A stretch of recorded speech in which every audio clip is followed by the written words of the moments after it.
Hey YouTube, welcome back to my channel. Today's video we are going to be talking about 4 to 5 questions you should ask yourself before planning to join an organization. So if you're interested in learning more about why you'd want to join an organization or questions you should ask yourself, at the very least, then keep watching this video. One question that I always ask people before they join an organization is, why do you want to join in the first place? Oftentimes people will tell me, if you've checked out my video of things you should never ask your DP or answers you should never give your DP, it's a common answer and it's to be a part of something greater than myself. You can literally join anything to be part of something greater than yourself. So I hope that that's not the answer as to why you want to join an organization. So how do you answer this question? One thing that I recommend doing, if you haven't done so already, and you've heard this in a few of my videos before, is before you even get to the do your research part, before you even watch that video, before you even watch any of the interest videos that I have out there to offer you guys, do this thing for me before you join an organization or before you start the process. Take a piece of paper and I want you to write down your values, your interest, any charities that you love, any community service events that you partake in, be it breast cancer awareness, be it something relating to women and children, whatever it is, write it down. I want you to write down what your personal mission statement is. Whatever it is, write it down. And then I want you, even though you may have an organization that your heart is set on, I want you to do this anyways.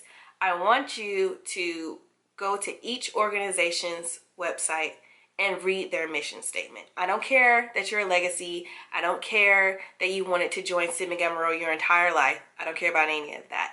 I want you to write down your personal mission statement, and then I want you to go to each organization's website and look at their mission statement and see if anything they wrote in their mission statement matches what you wrote in your personal mission statement. And that will give you grounds to work on in terms of, is the organization that I'm choosing the actual organization that I want to join? Or should I do my research into this or the organization that has what I also wrote down? Just do this for me. And what that does too is that gives you groundwork, but it also confirms what your interests are. It confirms that this is the organization that I want to join. This is where I want to be. So that's the very, very first question that I want you to ask yourself. The next question that I want you to ask yourself is, am I ready? Sometimes we want to join an organization and we think that it's the perfect time for us to join an organization. We will, excuse my dog, he's sitting in my lap. We will think that we've done everything possible to join an organization. We get to the interview, we get to the interest meeting, and for some reason we're not chosen. Video forthcoming relating to why we're not chosen. I have another video relating to that. But sometimes you're not chosen because it's just not the right time. It could be just because you're not ready. So evaluate your life, evaluate what you have going on. Are you too busy? Are you at work for too long? Do you have the time to commit to the things that they want you to do during intake and thereafter? What is your schedule like? Are you commuting? These are questions you need to ask yourself in terms of, am I ready? Am I doing enough to be considered the optimum candidate that I can be to join this particular organization? That's another question that I want you to ask yourself. Relating to that is time commitment. How much time do you have to commit to this? When I tell you joining an organization, especially in your first year, is no joke. I've had people come back to me and be like, Kelsey, you're right. They asked me to do so many things upon my crossing. It's because it's true. The work begins after you join an organization. So if you do not have the time to commit to it during intake and thereafter, that may be something for you to consider before you start your intake process. Maybe you just don't have the time to commit right now. And that's a question you should ask yourself. Don't ask me, ask yourself. Another big question that I feel like should be asked for anyone, especially if you're joining an undergrad, is this something that I consider myself doing for a lifetime? Some of us forget that when we join an organization, it literally is until you die. And a lot of us will join just for the sake of the undergraduate experience, which is fine. I joined an undergrad and I don't regret my decision at all, but you can also have similar or even better experiences if you join a graduate chapter. But the point is, when you join an organization, you're joining it for a lifetime. This sorority and fraternity experience is not just for undergrad. You are joining it to be a part of something for the rest of your life.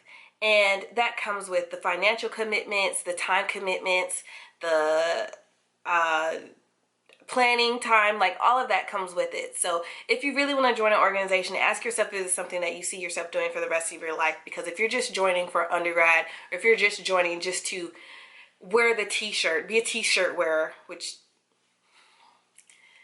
you should reevaluate, because being a part of an organization is not just to wear the shirt, it's to be of service, it's to make an impact on your community. You could be the person that makes the biggest impact. Look at Kamala Harris, look at MC Light, like look at all these people who are part of organizations, be it honorary or as, you know, undergraduate members through graduate members, who are making an impact. So if you're joining just for the sake of saying that I'm part of this organization and you don't actually do anything for that organization, that's something that you need to take into consideration as well. The last question that I recommend asking yourself before you join an organization is, what have I done so far? Sometimes we want to join something and we're not ready. We haven't done the preparation, we haven't done the research, we haven't done anything, no community service, anything. So if you are in that preliminary stage, or if your organization is offering intake and you're still at that preliminary stage, you haven't done anything, you haven't met the GPA, you haven't done any community service, you don't have any leadership skills, or you're not part of any other organizations, then maybe now isn't the right time for you to join an organization either, because we want well-rounded people. We want people with something under their belt, some people who have something to offer. Not saying you don't have to have anything on the table and you won't get in, but you have to have something to offer an organization. It's just like when you go to apply for a job.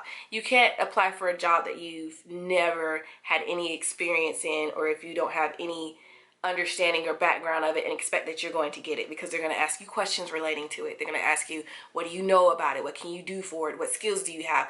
It's just like a job. Those are questions that you ask at a job interview, at least. So if you don't have anything on your plate, or if you don't have anything prepared, then maybe now isn't the time for you to join an organization either, because those are things that you need to be working on to make yourself an optimum candidate.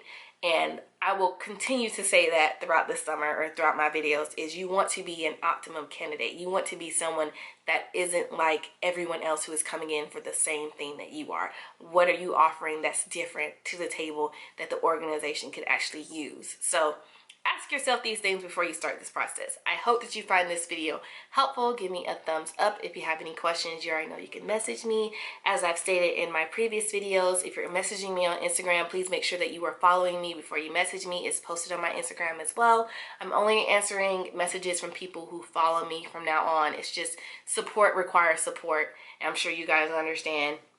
If you don't, then I'm sorry, but it's just, you know, courteous, you know. So if you guys have any questions, feel free to reach out, comment below, and I'll see you guys in my next video. Bye.